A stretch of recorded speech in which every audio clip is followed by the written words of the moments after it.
Good morning, or afternoon now. Good afternoon, everyone. It is May 3rd, 2019. I'm Eric. I'm here at the DC Clothesline. Another reason to arm yourself. Federal judge rules police had no obligation to protect students in Florida mass shooting. This comes from J.D. Hayes at Natural News. Supreme Court has ruled time and time again that police have no obligation to protect the individual. The job of the police is really to protect Uniform Commercial Code and the ruling class. Our founders had many important reasons for enshrining the right to keep and bear arms in the first 10 amendments of the Constitution, but the most notable of those was that all persons should have the most effective means of self-defense available to them.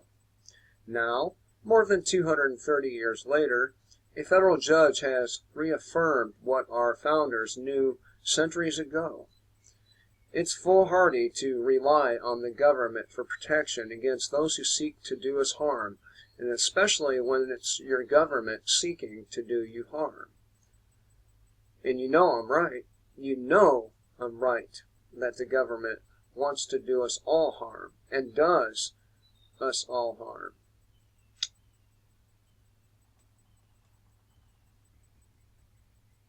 As reported by the New York Times, that's not what the judge sought to do, however.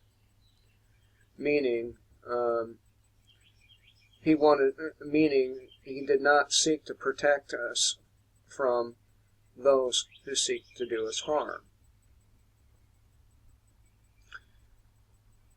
The school district and sheriff's office in the Florida county that is home to Marjory Stoneman Douglas High School had no constitutional duty to protect the students there during the deadly February massacre, a federal judge has said in a ruling. The decision was made in a lawsuit filed by 15 students who said they suffered trauma during the February 14th attack in Parkland, Florida. A total of 17 students and staff members lost their lives.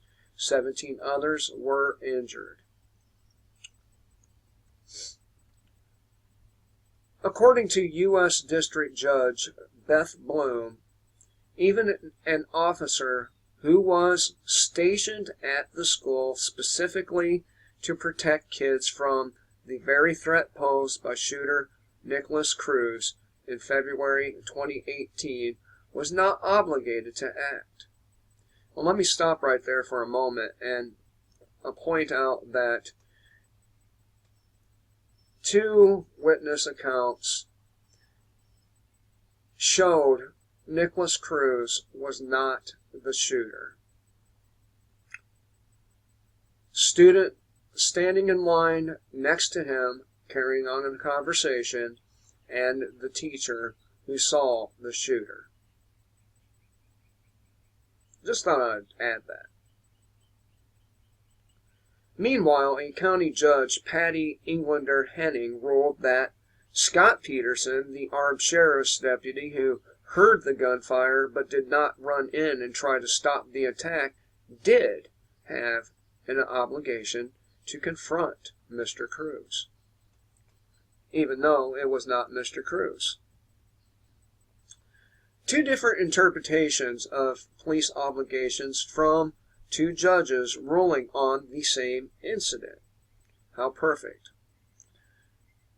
However, and to the point of one intent behind the Second Amendment, historically, Bloom's decision has been more commonly adopted opinion by courts, especially on the federal level, meaning the Supreme Court and other federal courts have ruled time and time again that police have no obligation to protect the citizen. In quotes, Neither the Constitution nor state law impose a general duty upon police officers or other governmental officials to protect individual persons from harm, even when they know the harm will occur. Darren L. Hutchinson, a professor and associate dean at the University of Florida School of Law, told The Times. Police can watch someone attack you, refuse to intervene, and not violate the Constitution. And this has happened many times. And it is worth noting that if you are defending yourself from an attacker and you end up killing that attacker, you may be the one that goes to jail.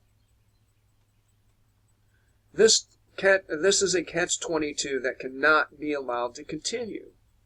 He added that the U.S. Supreme Court has regularly upheld that police only have an obligation to protect those who are in their custody.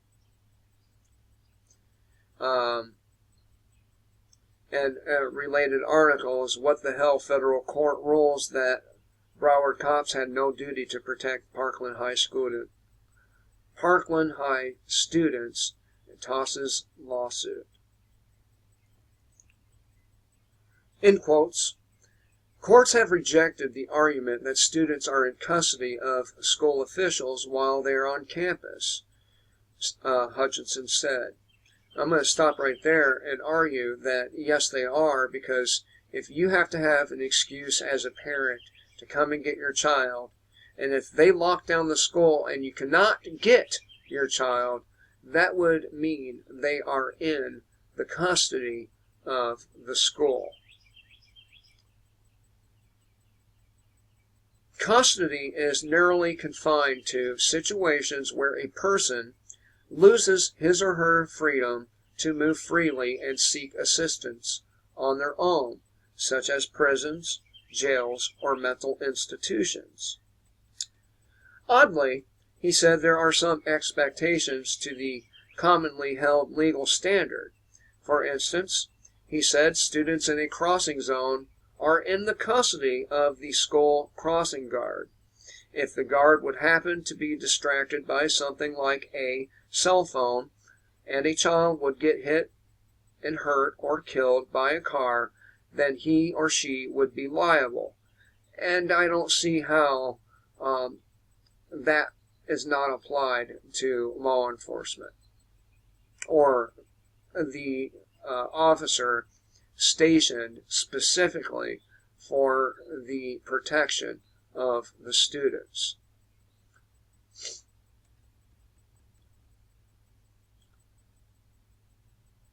Just not when an armed gunman attacks kids in a school that is then locked down. Even when the officer who is stationed at the school specifically to protect them refuses to act, which is a violation of his oath and duty to serve and protect. What's even more offensive about this is that by law, no one except police officers are permitted to carry a constitutionally protected firearm into or onto school premises, a law that federal courts would also uphold as valid, even though it's not.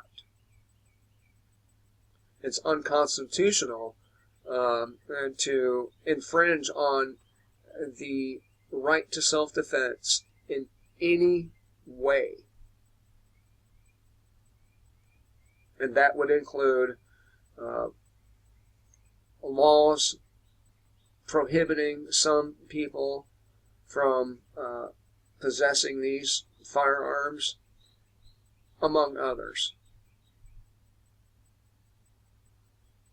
And again, these kind of catch-22 situation with firearms cannot be permitted to continue. Either governments are all in for protecting citizens at all levels and at all times, or governments need to get out of the way and allow full use of their Americans' full use of their constitutional right to self-defense. all gun laws should be stricken from the books. All of them.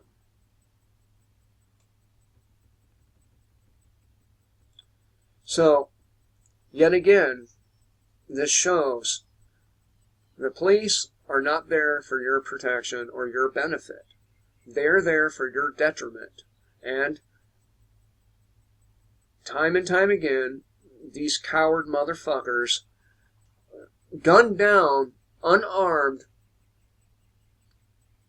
people. They shoot people in the back. They murder people who are complying. And I've covered this over and over and over again. And anyone who says the police are not your enemy with a straight face is either lying to you or fucking stupid. Police are your enemy, period. They're there to rob you, extort from you, to cage you, kidnap you, and assault or murder you. That is it. So anyway, thought I would share this with you all. Just another example of how our government has no regard for the lives of its citizens. Just another example of why you should be carrying a weapon with you all the time. Till next time, kill the state before the state kills you.